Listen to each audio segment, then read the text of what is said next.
Hello, everybody. It is me. Um, I don't know. Oh, there we go. Hello, everybody. It is me. You know the drill. It's me.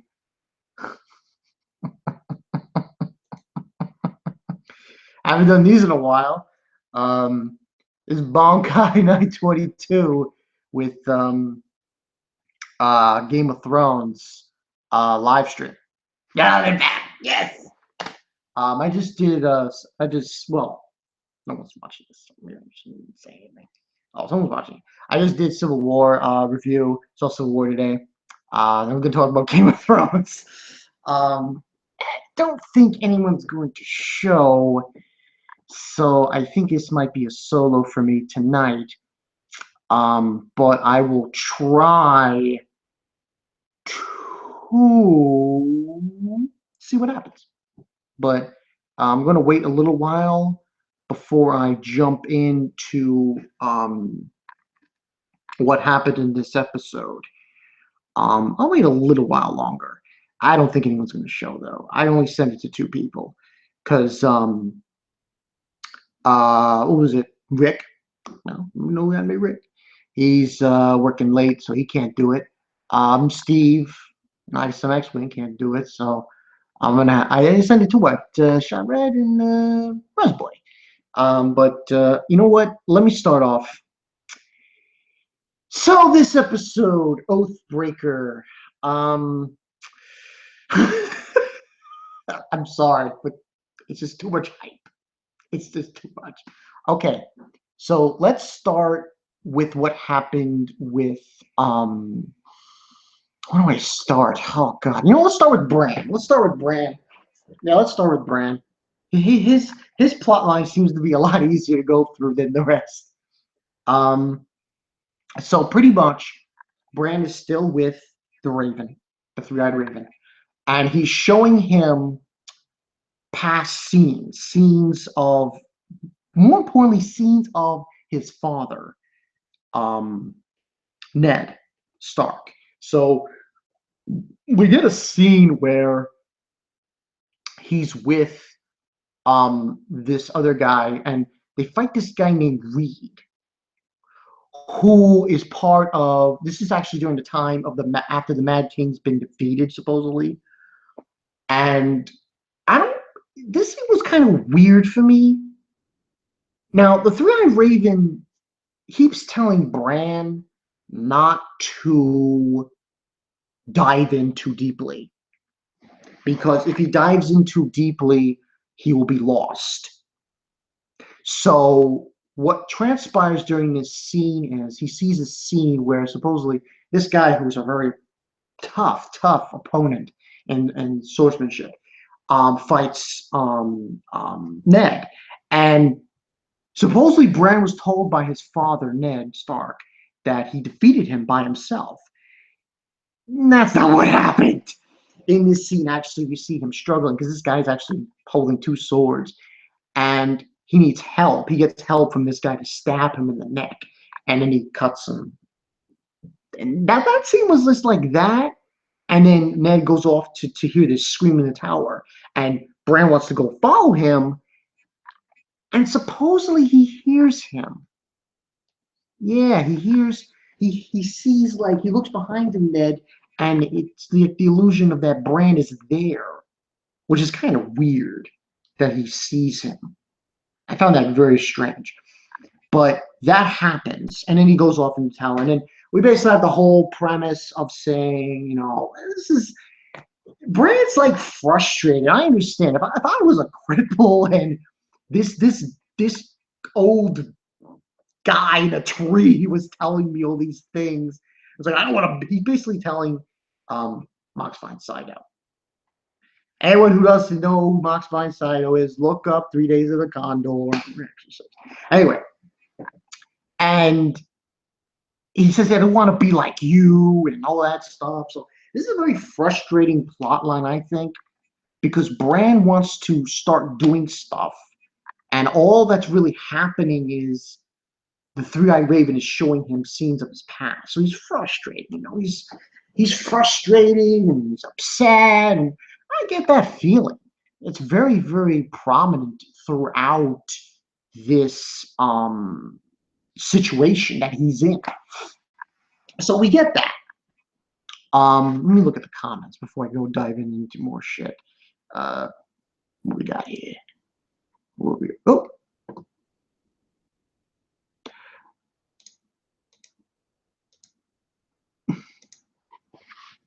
I just reply to Wastopia. Oops.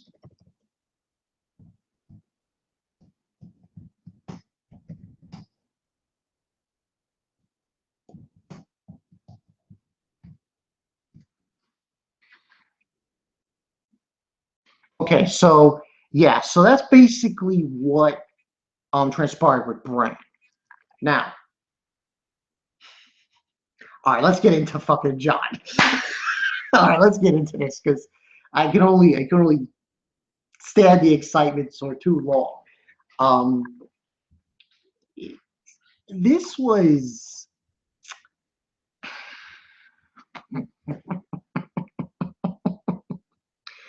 weird. I was like, yes, yes, he's alive, yes. Like we really just like you go out. Yes. He Jon Snow. He's alive. But see, the problem with this is, which is to be expected. He's like he doesn't know what the fuck he is. Like, dude, he was dead. He was dead, and he was brought back to life. And the first thing Melisandre wants to know from him, what was it like? What was it like when he was dead? And he just says, nothing. I saw nothing. Like, dude, Jesus. But anyway, this whole scene is very surreal. I mean, he was dead through the end. At the end of season 5, he was dead, pronounced dead. And in the beginning of season 6, he's dead. And then, boom, episode 3, he's back to life through some magic know-how from Melisandre. Now, in this scene, we have Davos there as well. He leads him outside with eventually. Oh, we got Breast Boy. What's up, man?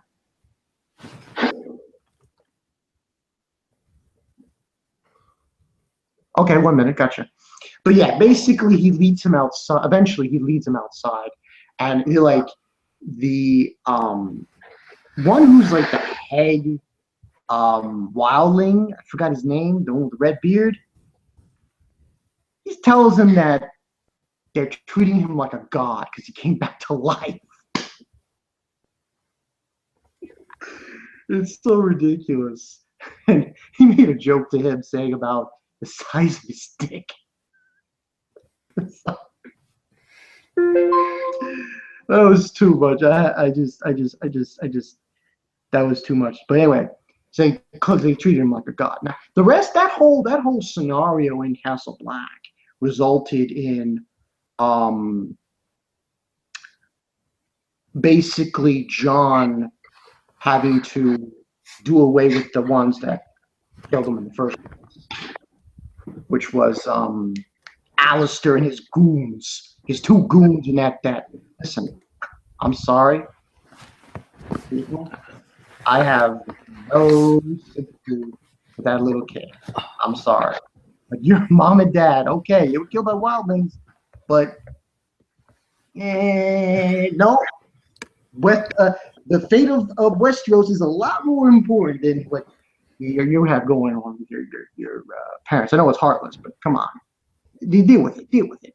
But he basically this confused me because he hangs them, and then he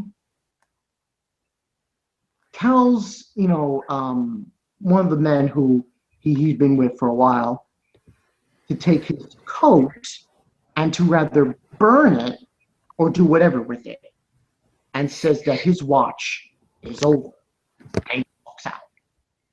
And I'm like, what? What? Just walks out. Oh, it's so ridiculous.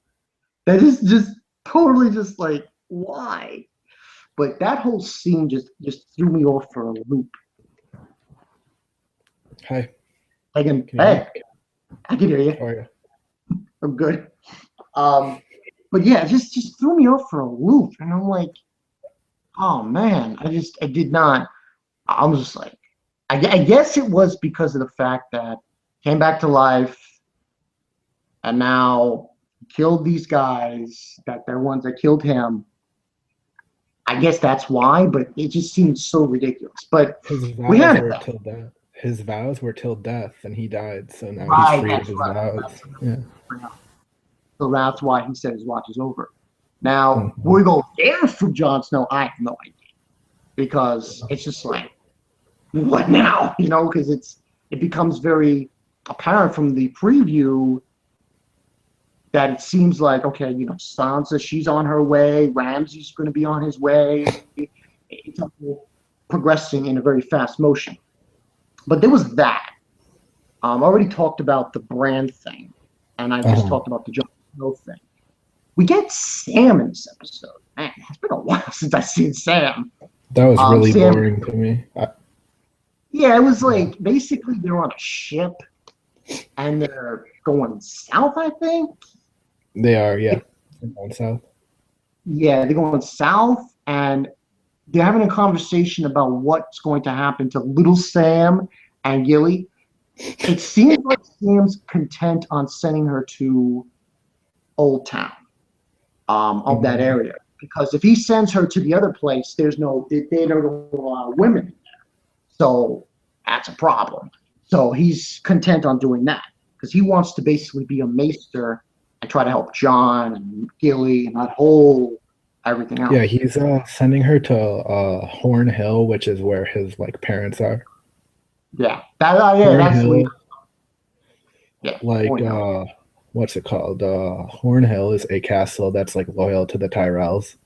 So like, Right. yeah, it's a Yeah. like smaller castle by where the Tyrells live.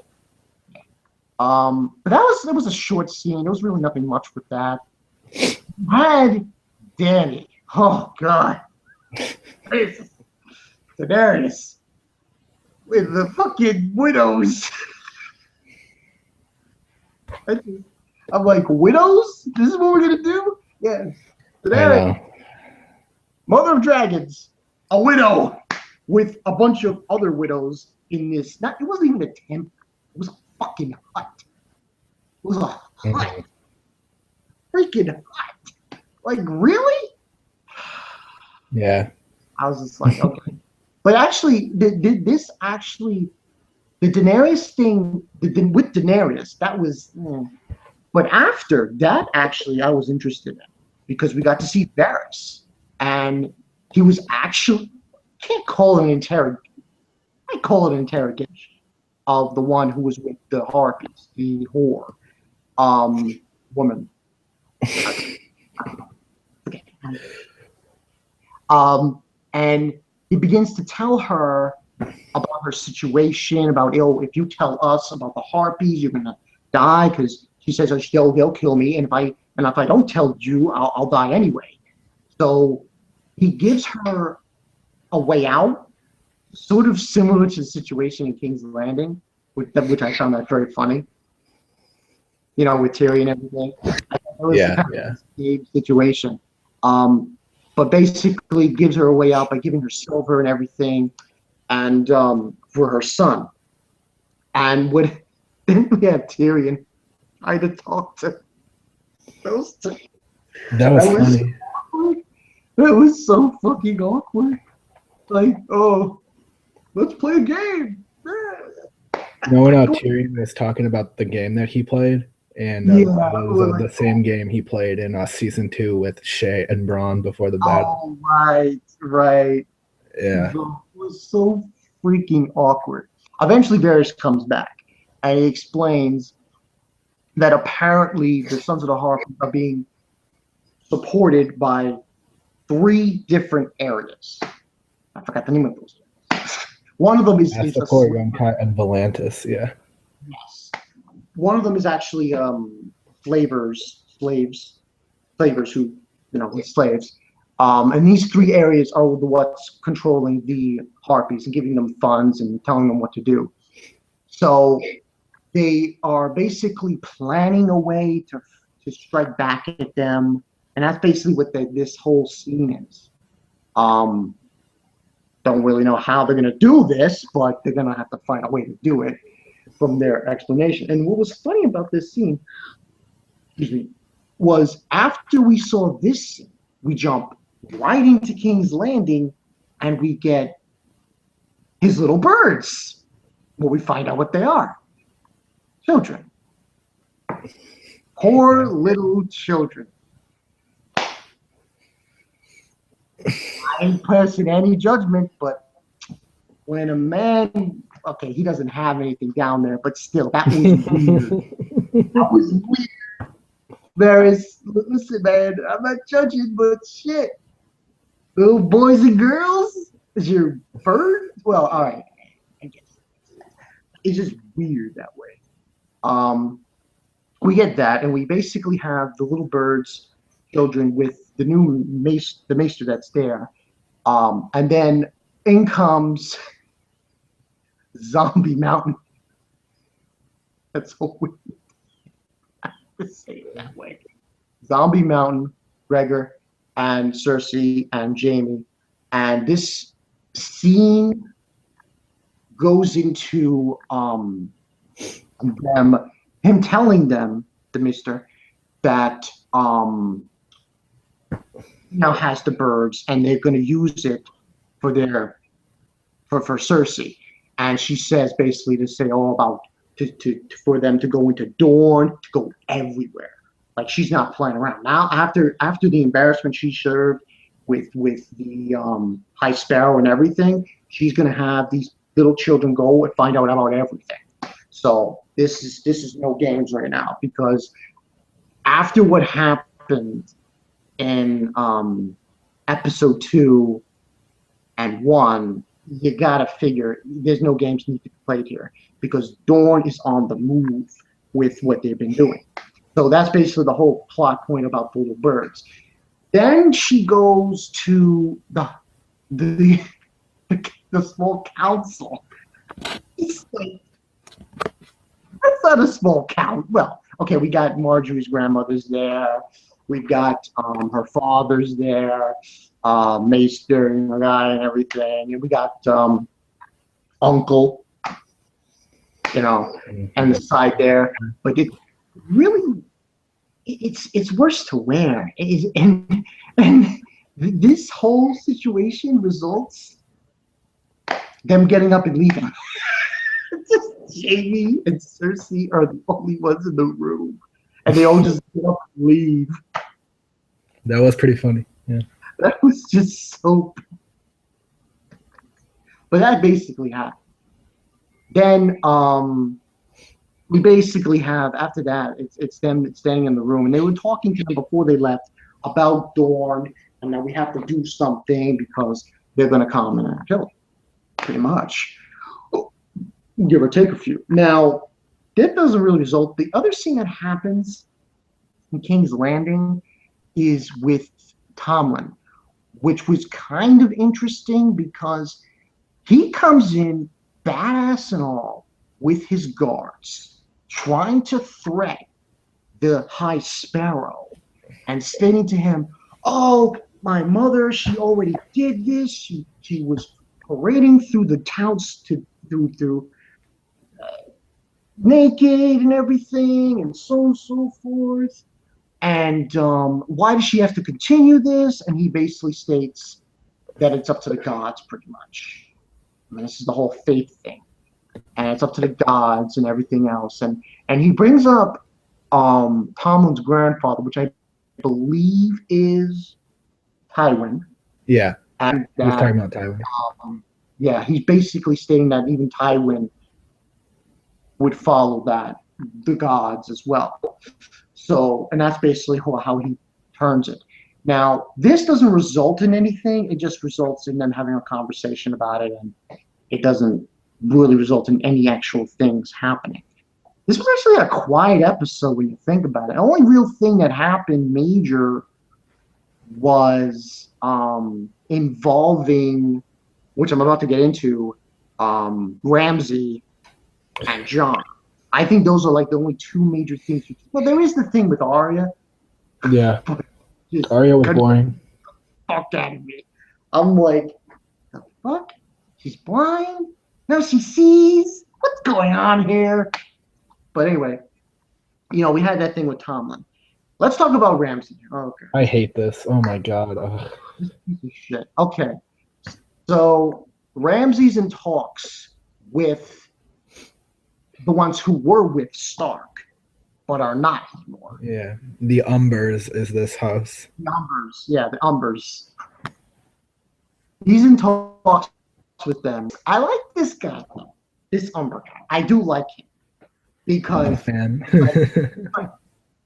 fuck you. I ain't kneeling for you. I ain't fucking shaking your hand. Get the fuck out of here. I'll help you, but I ain't doing that shit because I know what you fucking Boltons do. Thank you very much. And then that's how he played it. Because he's like, oh, yeah, your father, for Rob, and I'll see what happened. So what happened? I ain't doing that shit. Fuck you. But he agrees that he'll join him in this cause. But Umber has a gift for him. Some fucking gift. They found Rickon Stark somehow. I don't know how, but they found him. And now Ramsey has them. They went to the Umbers to try to find shelter for them to try to harbor them. But in Game of Thrones, nobody's loyal. Nobody is ever loyal. That is a bad idea. So basically, what's her face and Rickon are with Umbers, and now Ramsey. So this is getting really bad. I mean, Ramsey's already got to hide up his ass because Ramsey always has a fucking prisoner. It's so annoying. Ugh. Like, he's got everything on high now. Ramsey killed his father. He's now, oh yeah, I'm the Lord there. And now basically the deal is that he's going to take his allegiances and storm John. That's the deal. Because of the wild. I don't want to be too morbid here. What? I don't want to be too morbid here, but Ramsey is probably gonna cut off Rickon's dick. Oh no! Because he's the last. Because he's the last Stark heir, so he probably won't want him to make more Stark heirs. The whole point is that Sansa was going to be the key to the North, but if Rickon's there, he's gonna try that shit. I really hope Sansa's not pregnant. From Ramsey. Piece of shit, Ramsey. Anyway, so there's allegiance here. So Umbers is going to want to fight the wildlings, and John's got the wildlings. So there's going to be a conflict there. After that, we have Arya, which was the last thing that really happened in this episode, as far as my recollection. And this plotline is confusing as all fuck. I don't know what the fuck's going on with her. Very confusing, very complicated. All I can say from what I'm seeing here is, in this episode, he basically fought this girl. I don't even think the girl's there. It's very confusing for me. I have no idea what's going on. But she's fighting her, and they keep asking her, what is the girl's name? And she says, no one. And she says, no one. No one, no one, no one, no one, no one. And then what's his face of the many-faced god, Jaqen states, after all these questions he asks her and all these trials and all this bullshit that we've been going on with Arya, he gives her from that well a cup of water. And she drinks the water has her eyes closed, and then slowly opens them. She can see! Was there a point? No, there wasn't. It was pointless. God. Her whole plot line is so boring. I know. It's just like, what's the point of that? I mean, is it just to have? I think the only thing I can figure is that they're trying to get her to forget about her being Arya Stark. Yeah, but I think we already got that. Like, we already knew that. We didn't need her to be hit with a stick for 25 minutes. I know. It's just so silly. But anyway, we basically have that. Now, that was the last thing that happened. Overall, this was a good episode. It wasn't as great as last week, but we did get the thing with Ramsay. We got the thing. Yeah, last week was better. The only thing satisfying for this week is that John got his vengeance on those motherfuckers for stabbing him. That's really the only satisfaction you can have. I mean, it's confidentially, Alistair. I would have done the same, and then now it's time for me to rest. So basically, he was just all for the oath of the Night's Watch, and he really didn't. He didn't feel bad about it. He was doing it for the Night's Watch. He says, "Rather I would betray the Night's Watch, or I would betray you. I betray you." You know, it's as simple as that. The kid had nothing to say, so who gives a shit? I'm sorry, but that kid was a bitch. Like, seriously. All right, your mom and dad died by wildlings, but... And this is one thing that I feel like I think was stupid. If John had told them about the White Walkers, I think things would have been different. But he didn't. And it turned out that way. But yeah, that's pretty much what went down in this episode. Nothing else to report. Nothing really else to report. It was okay episode. But now next week we got Sansa's on the move. We've got Reek, Theon going back. Theon, no, yeah. He's going back to the Iron Islands. Iron Islands. Oh God, that's gonna make him worse. So Ben, we got Sansa's on the move. That's happening. So a few other scenes I think here and there, with Tyrion and stuff. And we saw what's his face? I forgot his name. The one who's with Daenerys, her right hand man. And Dario. Jorah, yeah. Him and what's his face are on the move, and they know where she is. So that might be going into a direction where we can say, okay, get her back, get her back. But yeah, that's pretty much what's going to go down there. But overall, pretty good episode. It was okay. I say it's okay. It wasn't too. Yeah. It was okay episode. Let me take. This is the first live stream I did in like, because YouTube had this encoder thing now, where you download the software, and I didn't realize that you could still do live streams this way through events. That's what happened. That's why I was so confused by it. But let me just take a look at the comment section, see if anyone's saying anything. No, not really a lot of comments. But a while since I did a live stream, so that's probably why. Links. Someone wants to know who I am. I'm Joe. Nice to meet you. That's Joe. I call him Brett. Joe, Brett, Joe. But yeah, that's pretty much what went down. Yeah, there's really nothing really to it. And today I hope that. What? I hope that Jon and Sansa don't like just miss each other. Like she gets to the wall right after he leaves. That would be like, oh, here comes Ramsay. They're so black. Hopefully that doesn't happen. Hopefully, like something transpires where, you know, that it doesn't go that way. Because even though he said that, John, at that point, you got to figure that, okay, you're not with the night swaps. That's understandable, but there's still the threat of everything that's going on. So he should try to do something about it. But we'll see what happens. And see, the thing is, I yesterday actually I saw Civil War. Yeah, I saw it on Thursday. That shit was insane. Oh my god, I did a review for it.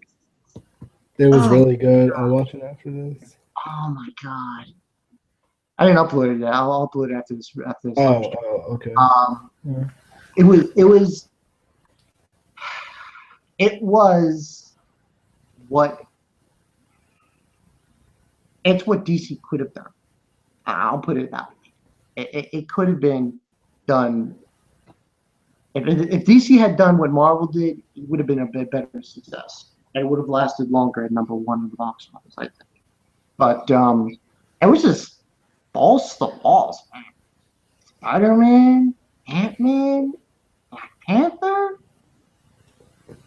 Man. Yeah, it was intense. That was just like, and the thing is, can you imagine what would have happened if Thor was in that movie?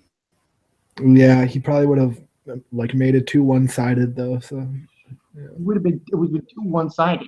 If he had joined Captain America, that's it. That's it. No one on Iron Man's team that would have been able to take out Thor. Mm-hmm. Yeah, I really liked it though. I liked the themes they were pushing. Now we gotta wait until the end of the year when Strange comes out. Mm-hmm. I'm definitely looking forward to that because they made him so perfect, Cumberbatch, and that role, and he looks the role so well that it's almost scary. Like he was made to play that role. Yeah. So they do really good casting. Oh yeah, fantastic. Now the next one. I think that Strange is going to help out Bucky's mind. Really? Yeah, because you know how he's all. Yeah. Never thought of that. Wow, that would for that. Wow, that would be insane. Shit. But yeah, the next one coming out is X-Men. Obviously, I don't think it's going to be as good as Civil War. It's going to be good, but it's not. It will still be good. I mean, it will still, it'll make money. Then there's it's gonna be really hard to beat Civil War for anything. Yeah, really hard. Then after that is TMNT, and then there's I think Independence Day, then that piece of shit Ghostbusters. Ghostbusters movie is gonna be a pile of dog shit. I'm telling you right now. What else is coming out? At Christmas we have Star Wars, Rogue One. Yeah, Rogue One. Strange in November. In August we got Suicide Squad. There's that that sausage party movie though. I want to see that. Oh shit. Yeah. I don't know. That looks funny as fuck and so disturbing, but I just want to see it. I never seen it. Like by my recollection, I think this is the first time you can actually say we're getting an R-rated cartoon in a movie.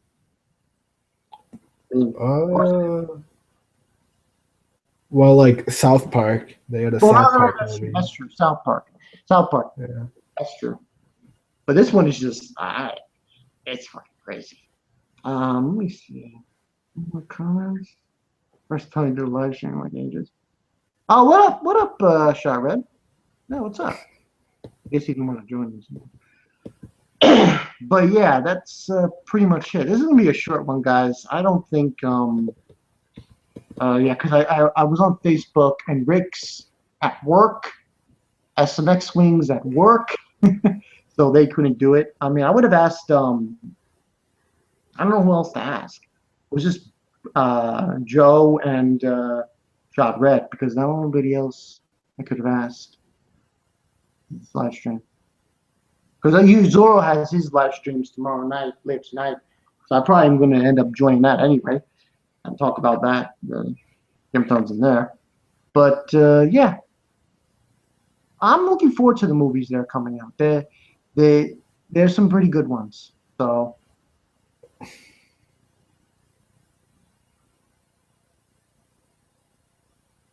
And Rogue One should be very intriguing because, like, you're gonna see like a lot of things that you really didn't see in between. Because this could be basically in between from episode 4 to 3.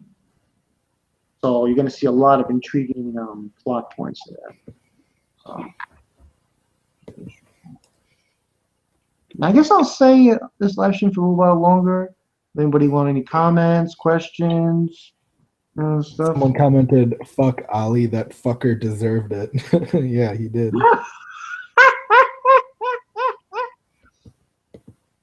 Oh, he still needs to see the episode, man. Oh, he deserved that. That's cool, like ruler. That's cool. I didn't like him. It was like, okay, yeah, your parents got killed by wildlings, fine. But they're White Walkers coming, so who really here?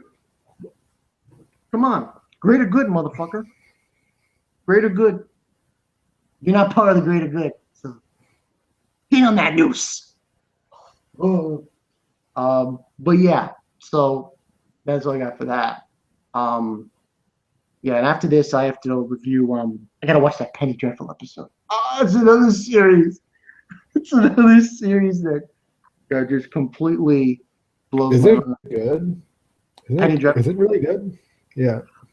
So far, from what I've seen from season 2, but season 2 is the kicker. Season 2 is when it gets like, yo, holy shit. It's like fairy tales, right? Hmm? Isn't it like fairy tale lore? No. Am I just way wrong? This is like Penny Dreadful's like think of every like or majority of monster classic monsters. Not all of them. It's like the basic ones are like vampires, Frankenstein, Yeah. Wolfman.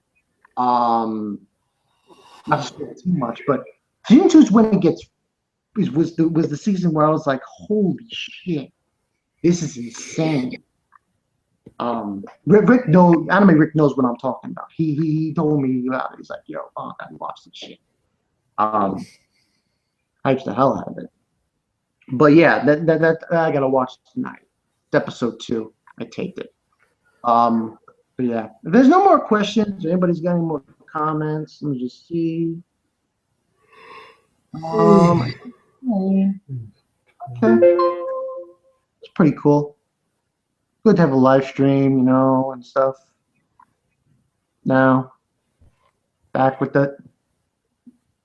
So, yeah. Thanks for coming, Joe. No problem. It was fun. Yeah, it was. So, this will be uploaded in a while, I guess, what have you. I'm going to do another one continuously with the live streams. I did like 2 episode reviews of Game of Thrones for season 6, but now these are going to continue. Haven't decided if I'm going to do during the week. I might a few. I haven't really decided that, but we'll see. We'll see how it goes. Maybe I can do like one on Friday or Thursday or something like that. We'll see. But yeah, it's Bonkai 922. See you guys later. Game of Thrones, episode 3 in the books. Now we gotta wait for next week. God knows what's gonna happen. I hope John. I hope it's gonna. He just came back and he just leaves. Oh, he just leaves. That was insane. He's just like, I'm done.